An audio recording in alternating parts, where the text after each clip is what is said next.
on that side of the bank of the river. Let's go ahead. Verse 6. I need you to go straight down where it says the daily sacrifice shall be taken away. Verse 11. And from the time that the daily sacrifice shall be taken away, and the abomination that maketh desolate set up. So this is showing that when our people fall, our practices will be taken away, and desolation or something evil under Satan will be set up in its place. Right? Now this happened before in the past. Hold this, and let's go to Daniel 8 and 8. Daniel chapter 8 verse 8. Therefore the he-goat waxed very great. Therefore the he-goat waxed very great. Now who's the he-goat? We're going to use another precept. I know we're jumping, but this is how you get understanding. Precept upon precept, line upon line. Go to the 21st verse and let's see what the he-goat is. Verse 21. And the rough goat is the king of Grecia. That's Alexander the Great. And the great horn that is between his eyes is the first king. See that Alexander the Great is speaking of. Read, which is the third beast in the book of Daniel. Let's go back to Daniel's 8 and 8 and read it again. Therefore the he-goat waxed very great. The he-goat waxed very great, Alexander the Great. And when he was strong, the great horn was broken. And for it came up four notable ones toward the four winds of heaven. These are the four generals that was under Alexander the Great that took the whole earth down, the whole old world down after the death of Alexander. Go ahead. Verse 9. And out of one of them came forth a little horn. Out of them came a little horn, and that was Antiochus Epiphanes.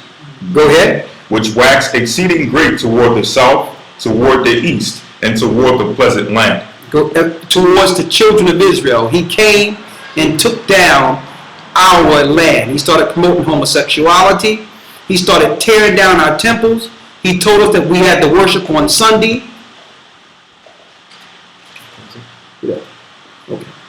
He told us we had to worship on Sunday. He made us sacrifice pork on the altar and forced us to eat pork.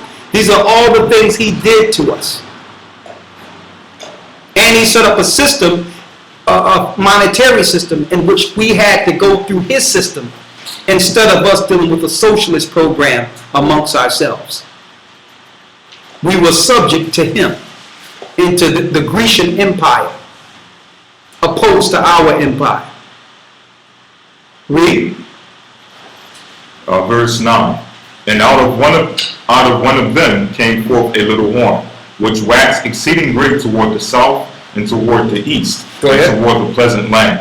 Toward the present land, which is our land. Read. Verse 10. And it waxed great, even to the host of heaven, and cast down some of the hosts. Even to the host of heaven, and cast down some of the hosts. What is this showing?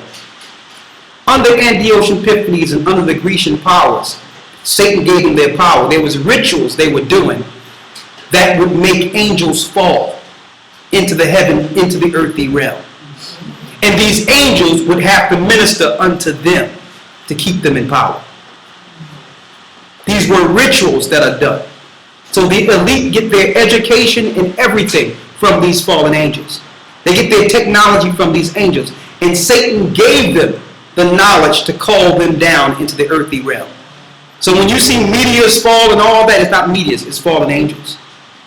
Now, how did Satan know how to do this? He did it before the flood. He did it before the flood in Genesis, the 6th chapter, when the women came down and slept with men. So what they do? They promote promiscuity and promote evil things that entice spirits to come down into the earth. So it happened again after Alexander. This is how the Romans became so great. Read. Verse 11. Yea, he magnified himself even to the Prince of Hosts, and by him the daily sacrifice was taken away. And by him the daily sacrifice was taken away. So this is deeper than just people. We're talking about alien powers. Angels coming down to help them take us down. This is how they took our land. It's spiritual. Like I said before, we wrestle not with flesh and blood. So the daily sacrifice was taken away. What daily sacrifice? The normal sacrifice is how we were reading in the earlier law on what to sacrifice for an atonement. And pray our food to our God. And do certain practices that none of you even know about right now. They took that away from us. And they're going to do it again on a higher level. Read. Verse 12. And an host was given him against the daily sacrifice by reason of transgression. See? The angel, which was a host, was given to him to take our temple down by what? By reason of transgression. They had to get us to sin first. They had to get us to turn against our God first. So a spirit taught them what to show us, so that it can demoralize the children of Israel and allow the other nations to take us down. So by this, the other nations knew this. So they set up institutions like churches to tell you it's okay to do whatever you want. Eat what you want. Worship, do whatever you want, because Christ came. You don't have to follow the law. This is a tactic they use so that they can destroy us. It happened before. Now the knowledge is increasing, and like you mentioned earlier, the knowledge of history is coming back to us. Now we're looking at the errors of our ways and know that, okay, this is why we're in this condition. Let's do what's written in the Bible now. Let's follow the Most High now. Go ahead. And it cast down the truth to the ground. And did what? And it cast down the truth to the ground. So by doing this, they cast down the truth to the ground. They started aiming towards destroying truth in this earth, setting up false history. Are you with me? They got angelic help with their rituals. They demoralized us and made us transgress against our laws. And then they aimed towards destroying the truth of us.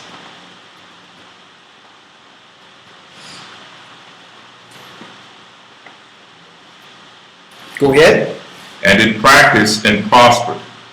Verse 13. Then I heard one saint speaking, and another saint said unto that certain saint which spake, How long shall the vision be? How long shall this be?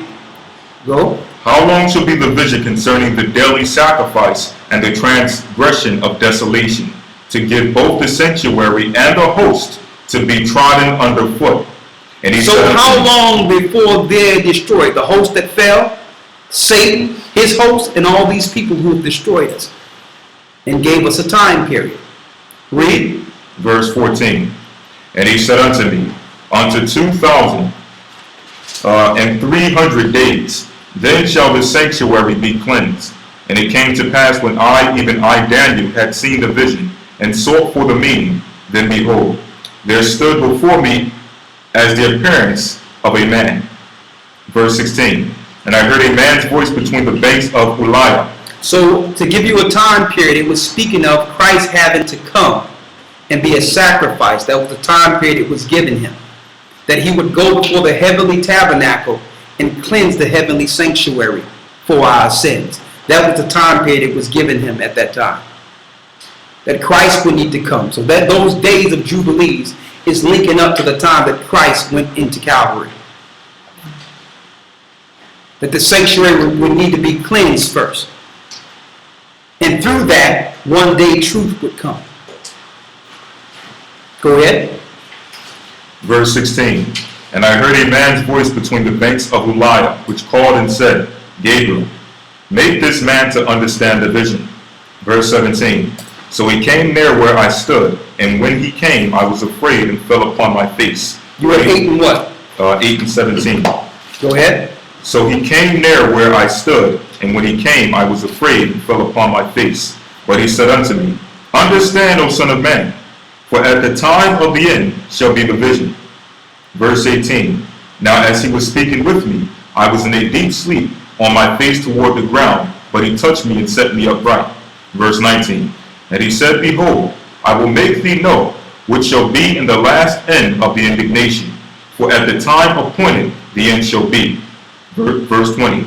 The ram which thou sawest having two horns are the kings of Media and Persia. Now, Media and Persia is modern day what?